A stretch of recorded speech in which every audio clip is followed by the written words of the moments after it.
C'est dans le sous-sol du 17 rue Bleue à Paris que la Maison de la Culture Arménienne et Terre et Culture organise une quinzaine. De l'exposition de photos de plusieurs artistes aux ateliers pour enfants et adolescents jusqu'à une table ronde, le programme sera riche jusqu'au 31 janvier. Le vernissage, qui avait lieu le 18 janvier, a connu un vrai succès. De la présence des membres de Terre et Culture, de la MCA, des médias arméniens et des personnalités de la communauté, mais également de Jean-Christophe Busson, rédacteur en chef du Figaro Magazine. Les représentants de Terre et Culture et de la MCA ont pris la parole pour exprimer leur motivation pour cette quinzaine. On a fait cette exposition photo, c'est pas simplement pour dire on présente quelques monuments, on présente quelques scènes de guerre, etc., etc. Tout ça c'est très bien. Alors c'est vrai qu'une exposition photo par rapport à la situation de l'Artsakh à l'heure actuelle et de l'Arménie en général peut paraître un peu dérisoire. Mais si on s'arrête à ça, on ne fait plus rien. Nous, notre objectif, c'est qu'effectivement, on puisse faire prendre conscience à un maximum de personnes qu'il faut qu'on se bouge, il faut que la diaspora ici se bouge, mais pas que la diaspora. On a invité pas mal de Français également ici, parce que je veux que ces gens-là connaissent. Moi, partout où je vais, je raconte, je dis. C'est pas tellement un problème de guerre ou de territoire, c'est pas un problème de guerre. Malheureusement, personne ne s'occupe de nous. Vous savez comme moi, tout le monde s'occupe de l'Ukraine, tout le monde s'occupe de ceci, de cela, etc. Il y a 3 coups de feu qui sont tirés à la frontière serbe, immédiatement on envoie des gens de l'ONU. Nous, personne. Là, pour le moment, les frontières sont fermées, il n'y a personne qui s'en occupe. Les gens meurent de faim ou meurent de froid, on s'en fout complètement. En fait, c'est le côté humain. C'est ça qu'il faut qu'on privilégie. Pour moi, l'humanité compte avant le reste. Après, effectivement, ça n'a plus d'importance. Alors moi, ce que je voudrais, c'est que vous, en tant que journaliste, nous, c'est ce qu'on essaye de faire. Nous, on voudrait que vous, en tant que journaliste, vous nous aidiez à propager cette idée et propager cette chose. Parce qu'il est évident que nous, tout seuls, on fait ce qu'on peut, on fait cette exposition photo, et c'est pas suffisant. Voilà, c'est pour ça qu'on compte sur vous, on essaye de compter sur vous pour que vous puissiez, vous, avoir une voix plus importante que la nôtre. Mais nous, on n'arrête pas. Moi, je travaille personnellement dans le SUNIC. On a un projet à l'heure actuelle en Artsakh, et je tiens absolument à aller le faire, ce projet. J'ai pas du tout envie de rester derrière et de regarder avec des jumelles pour voir si ça se passe bien ou non. Donc, je vais y aller. Quand je pourrais, tout au moins en Artsakh, quand je pourrais, bien entendu, parce que là, c'est pas, ça dépend pas de ma volonté. Mais toujours est-il que dans le SUNIC, nous, on continue à travailler.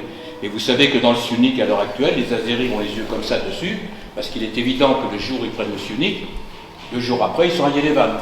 Puisque, à l'heure actuelle, ce qu'ils ont fait de Nakhitchevan, ils vont le faire, c'est pour ça qu'on parle de narchivétisation, ce qu'ils ont fait de la Nakhitchevan, ils vont faire la même chose.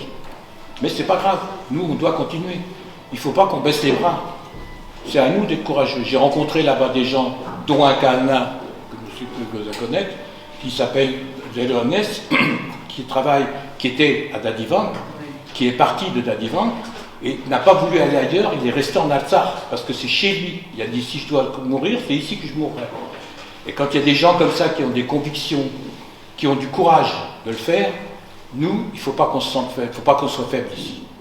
Alors, je ne suis pas un conférencier, je ne sais pas dire les choses, machin, je n'ai pas envie de faire des mots et des phrases, mais ce que je voudrais dire, c'est ça. C'est qu'on a besoin de vous. On a besoin de vous, mais on a besoin de tout le monde, pas que de vous. Et je vais redire la même chose tout à l'heure quand les gens vont venir, parce que c'est ça qui est important. Il ne faut pas simplement se dire, on va faire quelque chose, on leur envoie un peu d'argent, on va leur envoyer, ou comme la France fait à l'heure actuelle, on envoie des trucs humanitaires, on envoie des vivres et compagnie. C'est très bien qu'on envoie des vivres et tout, mais je veux dire, c'est pas suffisant. C'est de nous qu'ils ont besoin. C'est de nous. Et ça, quand on parle avec les Artsakhiens, c'est ça qu'ils vous répondent. Ils vous répondent, c'est de vous qu'on a besoin. Sinon, c'est pas la peine. On peut se débrouiller. Ils se sont débrouillés et continuent à se débrouiller. Donc, c'est des gens qui ont du courage, qui ont des convictions. N'oubliez pas que c'est important. C'est très important, enfin, vous le savez mieux que moi d'ailleurs en l'occurrence, puisque vous êtes tous les jours là-dedans, mais c'est très important parce que le jour où l'Artsakh, qui est effectivement le bouclier de l'Arménie, le jour où l'Artsakh disparaît, il n'y a plus d'Arménie non plus. Aussi, je veux vous attirer votre attention que derrière là, on a demandé aux enfants de s'exprimer sur l'Artsakh, des enfants des écoles arméniennes, de 10 à 16 ans. Et c'est leur travail que vous allez voir là. Ça veut dire que notre future génération ça prépare. Et Artsakçılar այսօր երեք օպցիոն ունի։ Առաջինը մնալ ուր որ են եւ վերջիվերջո ցեղասպանության ենթարկվել։ Երկրորդը սկելու երթալ այդպեսով գազադին եւ այդպեսով Արցախը վերջանա։ Իսկ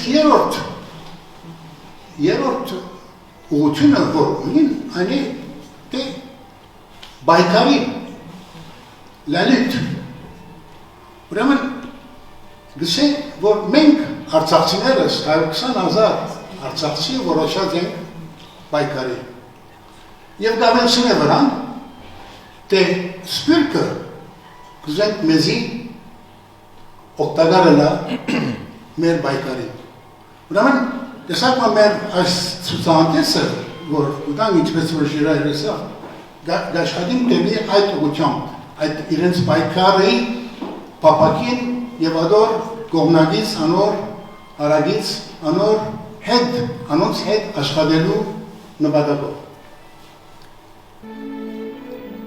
La situation préoccupante en Artsakh l'est d'autant plus si on fait le parallèle avec la situation des Arméniens dans le Nakhitchevan, où l'Azerbaïdjan a déjà détruit le patrimoine culturel et religieux arménien pour les effacer de leur histoire.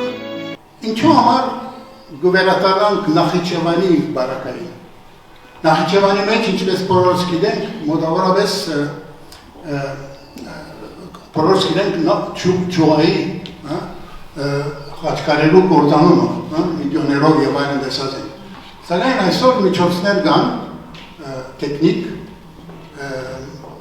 որոնք կարելի է հետևել բոլոր ժառանգությունները, որ ունենք Արցախի մեջ եղել եւ նույնիսկ Նախիջևանի մեջ։ Ուրեմն այս հարցով ցեցի պիտի ներկայացնենք մեկ հաստատություն, որ գոյություն ունի Ամերիկայի մեջ, որ կհետևի ինչ կպատահի բանի մեջ, Նախիջևանի մեջ եւ Արցախի մեջ։ Ուրեմն մոտավորապես 2000 ժառանգություններ ունի, որոնք կպատկանին հայության բանին Արցախի մեջ եւ իրենք քիչանչան գիտեն ուր կգտնվին, նայելով բոլորը արբանյակներով գտիդեն եւ գիտեն թե ինչ կպատահի ամեն մեկու մեջ։ L'historien et écrivain Claude Moutafian était présent pour rappeler que les Arméniens ont toujours vécu sur les terres d'Arménie et d'Artsakh. Au début du XVe siècle, un Allemand qui s'appelait Schildberger a été fait prisonnier par Tamerlan. Il a passé à peu près 15 ans en captivité, mais en fait on était autorisé à voyager beaucoup. Et il a écrit son journal. Et en particulier, donc on est au début du XVe siècle, il est passé en Artsakh, et il écrit que le pays est aux mains des infidèles, mais la population est totalement arménienne. Ça, c'est un Allemand qui écrit ça, Schildberger. J'ai bien vérifié ce qu'on m'avait dit, c'est que dans l'édition, la traduction russe publiée à Bakou, le passage a été publié par hasard. Voilà. Donc ça, il y a des témoignages comme ça extrêmement importants. Chouchi, c'est pas seulement une ville arménienne, c'était une ville fondamentale pour la culture arménienne.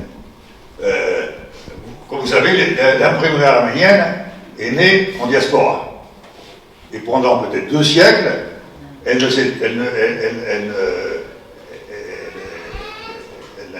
il n'y a qu'en diaspora qu'il y avait des imprimeries arméniennes. La première imprimerie arménienne en Arménie proprement dit, ça a été Etchmiadzin. Bon. Et la deuxième, c'est Chouchi. La deuxième imprimerie arménienne en Arménie, c'est Chouchi. Ça vous donne quand même un rôle de l'importance culturelle de Chouchi. À la fin du XIXe siècle, un grand théâtre a été fondé à Chouchi, vers 1890. Et on a encore à l'affiche du premier spectacle, c'est Akare. C'est quoi Akare? C'est la barre de Molière. C'était le premier spectacle.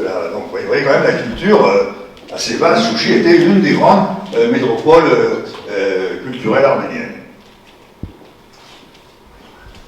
Alors ensuite est venue la Première Guerre mondiale, et la Turquie donc est dans le rang des vaincus, et donc, la région est partagée entre les mandats des puissances occidentales. Essentiellement, un mandat français sur la Cilicie et la Syrie, et le mandat britannique justement sur la région autour du Karabakh. Et les deux, alors là c'est une politique plus anti-arménienne, plus anti l'une que l'autre. La France a complètement bralé son mandat sur la Cilicie et la Syrie. Quant à l'Empire britannique, ben, ils ont installé, ils ont gouverné par l'intermédiaire d'un khan, d'un dirigeant turc, fanatique anti-arménien. Et alors là, il y a eu, à cette époque, donc en 1919, un massacre presque complet des Arméniens de Chouchi. On a le témoignage d'un Géorgien, Orjonikidze, qui n'est pas du tout connu pour son arménophilie, loin de là. Mais il a vu Chouchi en 1920, et il écrit explicitement qu'il a été horrifié par ce qu'il a vu, ce qui a été fait. Et ça, c'est Orjonikidze qui dit, c'est pas un Arménien. Les communistes arméniens étaient plus communistes qu'arméniens. Les communistes azéris étaient plus azéris que communistes. Bah, ça, c'est la différence. Là, c'est une différence énorme.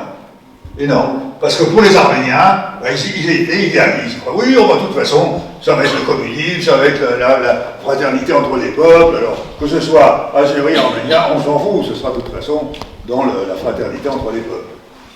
Alors, quand il a fallu décider le sort de ces trois provinces, alors ça a été, c'était en 1921, donc le sort à qui ça les a rattachés dans l'Union soviétique, hein, dans le cadre de l'Union soviétique. Est-ce que ça va être à la République socialiste soviétique d'Azerbaïdjan ou à la République socialiste soviétique d'Arménie? Alors, il y a eu je vais passer au vote, et c'est là qu'on dit l'erreur classique, en disant que c'est Staline qui a donné le Nakhitchevan et le Karabakh à l'Azerbaïdjan. C'est complètement faux. Staline de 1920, c'était pas le Staline de 1935. Staline de 1920 n'était pas tout puissant. Il était pro-azéri, ça c'est clair. Il a voté pour la Azérie, mais c'est pas lui qui a pu décider comme ça d'un clin d'œil. Et c'est très grave, parce que quand on dit ça, on innocente tous les autres. Ah ben c'est Staline. Bon voilà, c'est facile à dire. C'est la faute de Staline. Un de plus, et puis voilà. C'est complètement faux. Qu'est-ce qui s'est passé en fait? Alors pour ces trois régions, bon, le Nakhitchevan, là encore les Azéris ont bien magouillé, j'ose dire, et bien qu'il soit séparé du reste de l'Azerbaïdjan, ben, il a été attribué à l'Azerbaïdjan.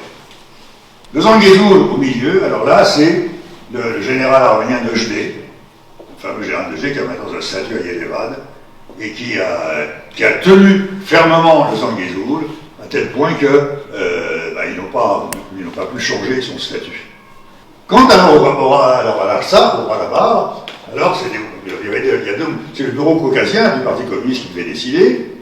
Il y a eu un vote, un soir, le 5 novembre, je crois, 21, vote rattachement à l'Arménie. Formidable. Ça y est, c'est fait, c'est rattaché à l'Arménie. Le délégué azéri, le subdélégué azéri Narimanov, a demandé qu'on réexamine la question le lendemain.